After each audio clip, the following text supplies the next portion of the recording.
Bismillahirrahmanirrahim. Assalamualaikum warahmatullahi wabarakatuh.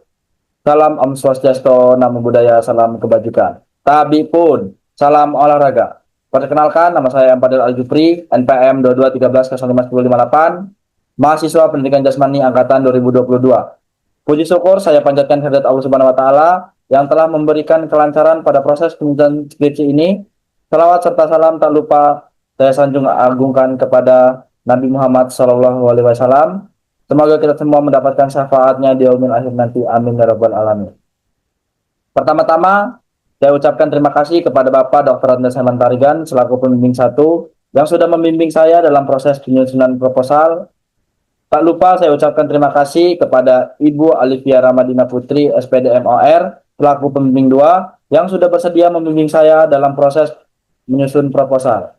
Saya ucapkan terima kasih kepada Bapak Johan Siswoyo MPD yang sudah bersedia menjadi pembahas pada sidang proposal saya. Pada kesempatan kali ini, izinkan saya mempresentasikan hasil proposal saya yang berjudul Pengaruh Latihan Visualisasi dan Praktik untuk Meningkatkan Akurasi Tendangan Pemain Futsal Siswa Ekstrakurikuler di SMA 4 Bandar Lampung. Latar belakang. Olahraga merupakan salah satu aktivitas fisik yang memiliki peranan penting dalam menjaga kesehatan jasmani dan rohani individu. Di lingkungan pendidikan, olahraga tidak hanya berfungsi sebagai sarana serta pengembangan keterampilan motorik siswa. Pentingnya olahraga diatur dalam Undang-Undang Nomor 11 Tahun 2022 tentang keolahragaan yang bertujuan menciptakan ekosistem olahraga yang terintegritas dan berkelanjutan. Undang-undang ini berfokus pada peningkatan kualitas sumber daya manusia, prestasi olahraga nasional, serta kesejahteraan masyarakat melalui perencanaan, pembinaan, pengelolaan, dan perdanaan olahraga yang melibatkan berbagai pihak secara sinergi. Ketentuan ini memberikan dasar hukum yang kuat untuk pengembangan berbagai cabang olahraga di lingkungan sekolah termasuk futsal. Identifikasi masalah, di sini ada 3. Yang pertama, rendahnya kemampuan akurasi tendangan siswa ekstrakurikuler futsal di SMA 4 Bandar Lampung. Yang kedua, bola hasil akurasi tendangan banyak yang keluar lapangan serta tidak mengenai sasaran yaitu gawang lawan. Yang ketiga, pemain juga kurang berkonsentrasi dan terlalu tergesa-gesa saat melakukan akurasi tendangan. Batasan masalah. Dari masalah di atas, sesuai dengan kemampuan peneliti, dalam penelitian ini hanya dibahas tentang pengaruh latihan visualisasi dan praktik untuk meningkatkan akurasi tendangan pemain futsal siswa ekstrakurikuler di SMA 4 Bandar Lampung. Selanjutnya, rumusan masalah. Yang pertama, adakah pengaruh metode latihan visualisasi dan praktik terhadap peningkatan akurasi tendangan pemain futsal siswa ekstrakurikuler di SMA 4 Bandar Lampung? Yang kedua, adakah pengaruh metode latihan non-visualisasi dan non-praktik terhadap peningkatan akurasi tendangan pemain futsal siswa ekstrakurikuler di SMA Negeri 4 Bandar Lampung? Yang ketiga, adakah perbedaan pengaruh antara metode latihan visualisasi dan praktik dengan latihan non-visualisasi dan non-praktik terhadap peningkatan akurasi tendangan pemain futsal siswa ekstrakurikuler futsal di SMA Negeri 4 Bandar Lampung? Selanjutnya, tujuan penelitian. Yang pertama, untuk mengetahui apakah metode latihan visualisasi dan praktik dapat mempengaruhi peningkatan akurasi tendangan pemain futsal siswa ekstrakurikuler di SMA Negeri 4 Bandar Lampung. Yang kedua, untuk mengetahui apakah latihan non-visualisasi dan non-praktik dapat mempengaruhi peningkatan akurasi tendangan pemain futsal siswa ekstrakurikuler di SMA Negeri 4 Bandar Lampung. Yang ketiga, untuk mengetahui apakah ada perbedaan pengaruh antara latihan visualisasi dan praktik dengan latihan non-visualisasi dan non-praktik terhadap peningkatan akurasi tendangan pemain futsal siswa ekstrakurikuler di SMA 4 Bandar Lampung. Selanjutnya, ada manfaat penelitian. Yang pertama, manfaat teoritis. Penelitian ini diharapkan dapat memberikan kontribusi terhadap pengembangan ilmu pengetahuan di bidang pendidikan jasmani, khususnya dalam metode pelatihan olahraga. Hasil penelitian ini dapat memperkuat teori bahwa latihan visualisasi jika dikombinasikan dengan praktik fisik dapat meningkatkan keterampilan motorik seperti akurasi tendangan dalam permainan futsal. Selanjutnya, manfaat praktis. Bagi pelatih futsal, memberikan informasi dan alternatif metode latihan yang lebih efektif, khususnya dalam meningkatkan akurasi tendangan melalui pendekatan kombinasi antara latihan mental, visualisasi, dan praktik fisik. Yang kedua, bagi siswa atau pemain, membantu siswa dalam memahami pentingnya latihan visualisasi sebagai bagian dari proses pembelajaran keterampilan sehingga dapat meningkatkan performa dalam bermain futsal. Yang ketiga, bagi sekolah menjadi referensi dalam pengembangan program latihan ekstrakurikuler futsal yang berbasis pendekatan ilmiah guna meningkatkan prestasi siswa dalam bidang olahraga. Yang keempat, bagi peneliti lain menjadi dasar atau referensi untuk penelitian selanjutnya yang berkaitan dengan latihan mental, performa olahraga, atau pengembangan metode pembelajaran olahraga di sekolah. Selanjutnya, ruang lingkup penelitian. Tempat penelitian di lapangan futsal SMA Negeri 4 Bandar Lampung. Objek penelitian, adapun objek dalam penelitian ini ialah latihan visualisasi dan praktik untuk meningkatkan akurasi tendangan pemain futsal ekstrakurikuler di SMA Negeri 4 Bandar Lampung. Selanjutnya, subjek penelitian. Adapun subjek penelitian dalam penelitian ini adalah 20 orang siswa ekstrakurikuler di SMA Negeri 4 Bandar Lampung.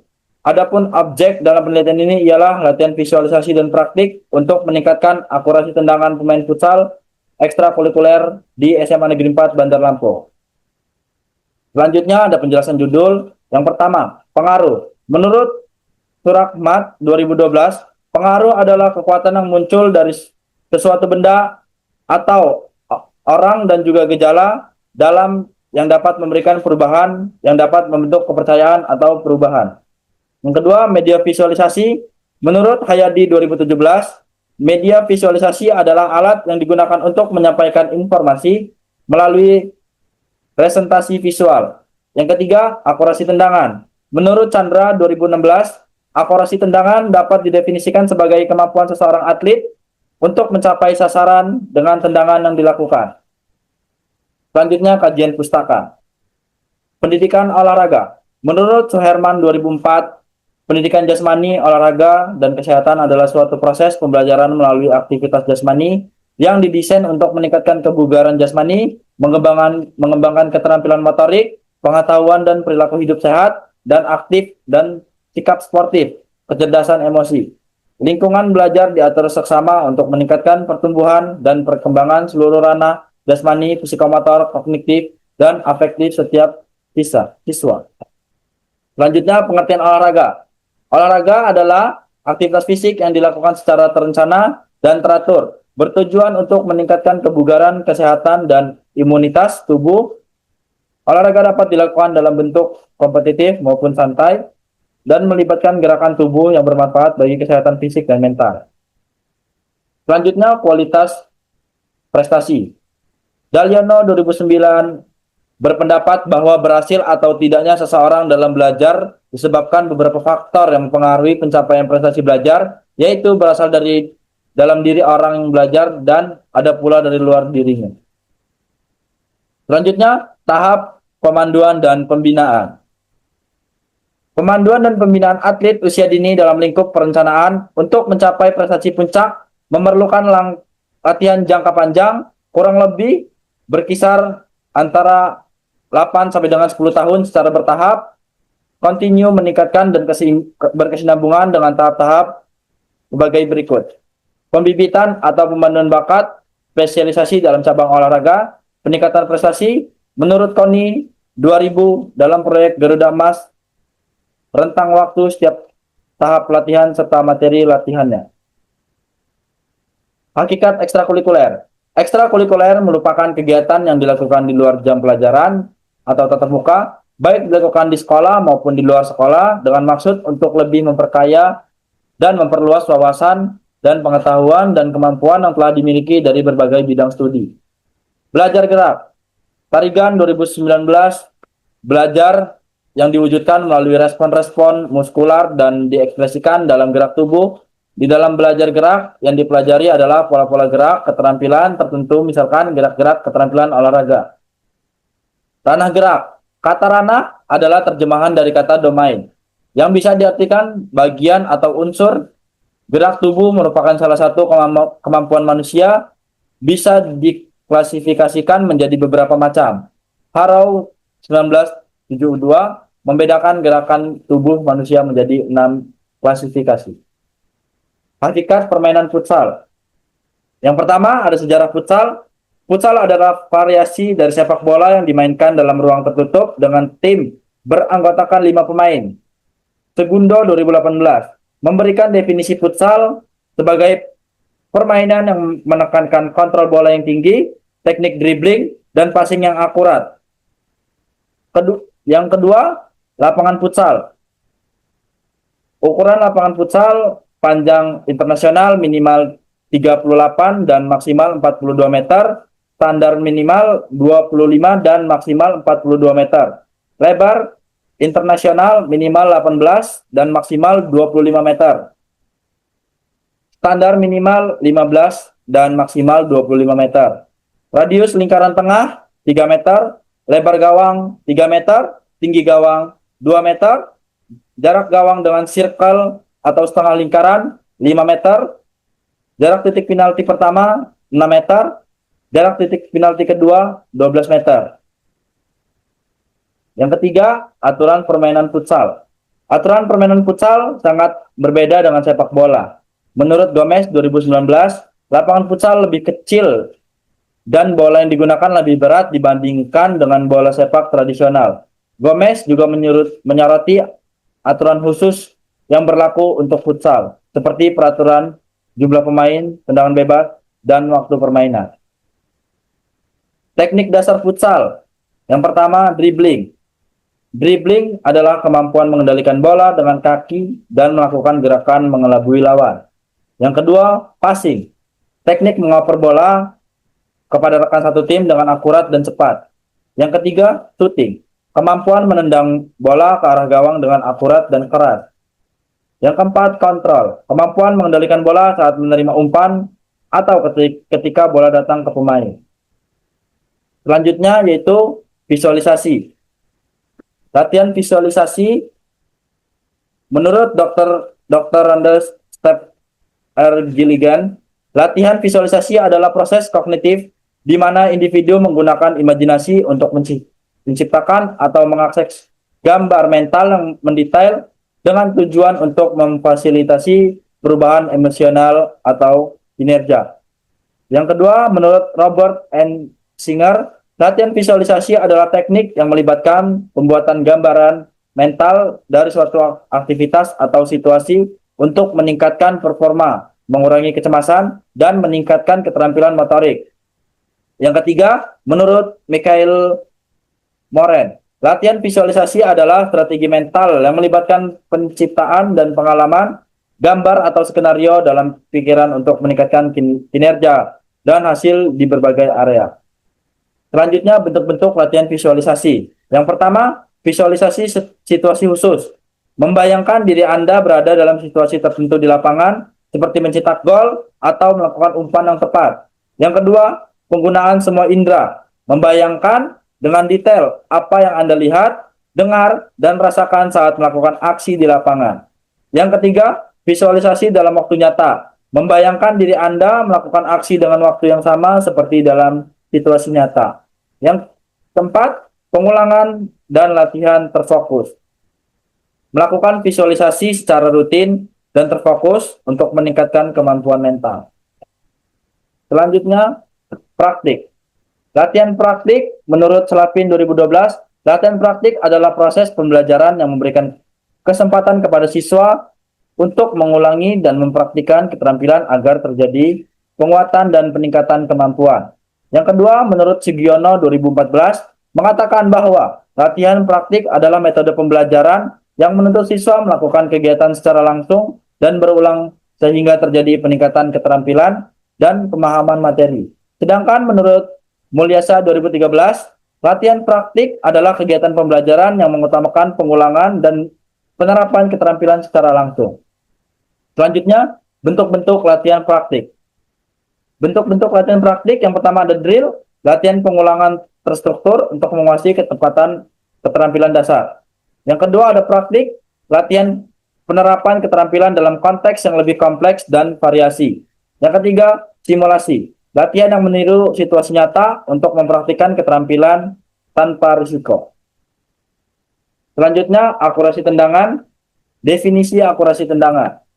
Definisi akurasi tendangan adalah kecermatan, ketelitian, ketepatan, dan kemampuan gerak tubuh seseorang untuk mengendalikan gerak-gerak bebas terhadap suatu sasaran, serta sasaran berupa jarak atau suatu objek langsung yang harus dikenai. Selanjutnya, faktor-faktor akurasi tendangan. Akurasi tendangan yang baik harus didukung oleh daya tahan jantung paru, kekuatan otot, daya tahan otot, kelincahan, koordinasi, keseimbangan, dan proprioceptif dan kelenturan yang secara umum didominasi area terang seperti dengan ekstremis bawah. Semua faktor-faktor tersebut dapat dipengaruhi oleh akurasi tendangan. Mas Rudin dan kawan-kawan 2023. Selanjutnya yaitu skenario kepelatihan.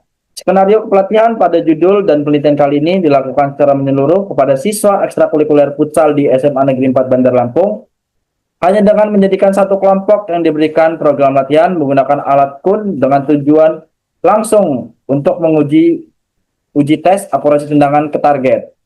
Skenario kepelatihan ini disusun berdasarkan prinsip yang dimana meliputi prinsip beban latihan atau overload, prinsip kekhususan atau spesifik, yang selanjutnya prinsip variasi atau variation, dan prinsip progression. Hal ini menurut Harsono 2017. Penelitian yang relevan. Yang pertama, penelitian Hilmi 2016 melakukan penelitian dengan judul penerapan audiovisual terhadap hasil syuting pada permainan futsal. Yang kedua, penelitian Ramadan 2021 melakukan penelitian dengan judul pengaruh latihan permainan target terhadap akurasi syuting pada ekstrakurikuler futsal SMK Teknika Tisa Saat. Kerangka berpikir. Futsal merupakan olahraga modern yang sekarang banyak diminati masyarakat dari anak kecil, dewasa, bahkan orang tua. Futsal juga termasuk olahraga yang harus berpikir cepat sehingga mendorong fisik yang baik saat diperlukan dengan situasi di lapangan futsal. Tujuan dari penelitian ini adalah meningkatkan akurasi tendangan melalui latihan praktik visualisasi sehingga siswa ekstrakurikuler SMA Negeri 4 Bandar Lampung memiliki kemampuan akurasi tendangan yang tepat. Hipotesis. H0, tidak ada pengaruh metode latihan visualisasi dan praktik terhadap peningkatan akurasi tendangan pemain futsal siswa ekstrakurikuler di SMA Negeri 4 Bandar Lampung. H1, ada pengaruh metode latihan visualisasi dan praktik terhadap peningkatan akurasi tendangan pemain futsal siswa ekstrakurikuler di SMA Negeri 4 Bandar Lampung. H0, tidak ada pengaruh metode latihan non-visualisasi dan non-praktik terhadap peningkatan akurasi tendangan pemain futsal siswa ekstrakurikuler di SMA Negeri 4 Bandar Lampung. H2, ada pengaruh metode latihan non-visualisasi dan non-praktik terhadap peningkatan akurasi tendangan pemain futsal siswa ekstrakurikuler di SMA Negeri 4 Bandar Lampung. H0, tidak ada perbedaan pengaruh antara metode latihan visualisasi dan praktik dengan latihan non-visualisasi dan non-praktik terhadap peningkatan akurasi tendangan pemain futsal siswa ekstrakurikuler di SMA Negeri 4 Bandar Lampung. K3, ada perbedaan pengaruh antara metode latihan visualisasi dan praktik dengan latihan non-visualisasi dan non-praktik terhadap peningkatan akurasi tendangan pemain futsal siswa ekstrakurikuler di SMA Negeri 4 Bandar Lampung. Selanjutnya, metodologi penelitian. Metode penelitian. Metode penelitian adalah cara yang ilmiah untuk mendapatkan data dengan tujuan dan kegunaan tertentu. Sugiono 2024. Selain itu, menurut Ari Kunto 2006, metode penelitian ini adalah cara yang digunakan oleh penulis dalam mengumpulkan data penelitiannya. Selanjutnya, jenis penelitian. Jenis penelitian ini adalah eksperimen. Metode eksperimen didefinisikan sebagai metode sistematis guna membangun hubungan yang mengandung fenomena sebab akibat atau causal effect relationship. Tukardi 2015. Populasi dan sampel. Populasi dibatasi sebagai jumlah kelompok atau individu yang paling sedikit mempunyai sifat yang sama. Populasi yang digunakan dalam penelitian ini adalah siswa ekstrakurikuler futsal SMA Negeri 4 Bandar Lampung yang berjumlah 20 orang. Sampel menurut Sugiono 2024 adalah sebagian dari jumlah dan karakteristik yang dimiliki oleh populasi. Dapat disimpulkan bahwa sampel merupakan bagian dari populasi yang mempunyai karakteristik dan sifat yang mewakili seluruh populasi yang ada. Desain penelitian. desain penelitian menurut Ari Kunto 2006, desain penelitian ini adalah rencana atau rancangan yang dibuat oleh penelitian sebagai ancar-ancar kegiatan yang dilaksanakan. Sedangkan menurut Sugiono 2024, desain penelitian ini adalah cara ilmiah untuk mendapatkan data dengan tujuan dan kegunaan tertentu. Desain penelitian ini yang digunakan adalah pre-test, post-test, design. Selanjutnya, variabel penelitian, variabel bebas, yaitu variabel ini sering disebut sebagai variabel stimulus, prediktor, dan antecedent. Dalam bahasa Indonesia, sering disebut sebagai variabel bebas. Menurut Sugiono 2024, variabel bebas adalah merupakan variabel yang mempengaruhi atau yang menjadi sebab perubahannya atau timbulnya variabel dependent atau terkait. Variabel bebas dalam penelitian ini adalah metode latihan, visualisasi, dan praktik. Selanjutnya, variabel terikat. Dalam bahasa Indonesia sering disebut variabel terikat. Variabel terikat merupakan variabel yang dipengaruhi atau yang menjadi akibat karena adanya variabel bebas. Sugiono 2024, variabel terikat dalam penelitian ini adalah akurasi tendangan. Instrumen penelitian. Instrumen didefinisikan sebagai alat ukur yang digunakan dalam penelitian, merupakan suatu alat yang digunakan untuk mengukur variabel yang diamati. Sugiono 2024. Instrumen pengumpulan data adalah alat yang digunakan untuk mengumpulkan data. Kualitas suatu penelitian akan ditentukan oleh kualitas dan data yang dikumpulkan. Selanjutnya, teknik pengumpulan data. Yang pertama, tes awal. Pada pelaksanaan tes awal, atlet diberi pengarahan tentang pelaksanaan pretest dengan tes akurasi tendangan, mulai dari prosedur, tata cara, dan ketentuan-ketentuan selama pelaksanaan tes oleh peneliti. Yang kedua, perlakuan atau treatment.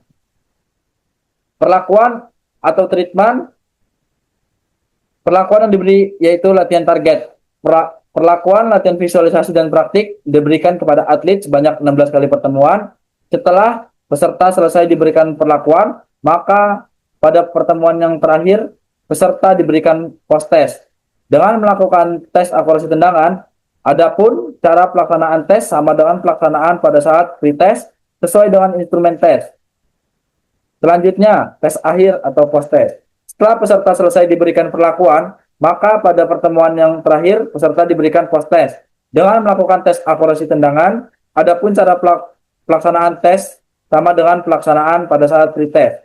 Sesuai dengan instrumen tes, selanjutnya seluruh data dikumpulkan dan diolah, kemudian diambil kesimpulan tentang penelitian ini. Yang terakhir, ada teknik analisis data. Yang pertama, uji prasyarat. Uji prasyarat dibagi dua. Yang pertama, uji normalitas. Uji normalitas adalah cara untuk menetapkan apakah distribusi data dalam sampel dapat secara masuk akal dianggap berasal dari populasi tertentu dengan distribusi normal. Uji normalitas digunakan dalam melakukan uji hipotesis statistik parametrik. Yang kedua, uji homogenitas. Uji homogenitas dilakukan untuk memberikan keyakinan bahwa kelompok data yang diteliti dapat proses analisis berasal dari populasi yang tidak jauh berbeda keragamannya. Pengujian homogenitas adalah pengujian untuk mengetahui sama tidaknya variansi dua buah distribusi atau lebih. Budiwanto 2017. Yang selanjutnya, uji hipotesis. Tes T adalah teknik analisis statistikal yang dapat dipergunakan untuk mengetahui apakah terdapat perbedaan yang signifikan antara dua mean sampel atau tidak. Uji T yang digunakan yaitu Paired Sample Test menurut Ananda dan Fadli 2018. Sekian dan terima kasih. Saya akhiri. Wassalamualaikum warahmatullahi wabarakatuh.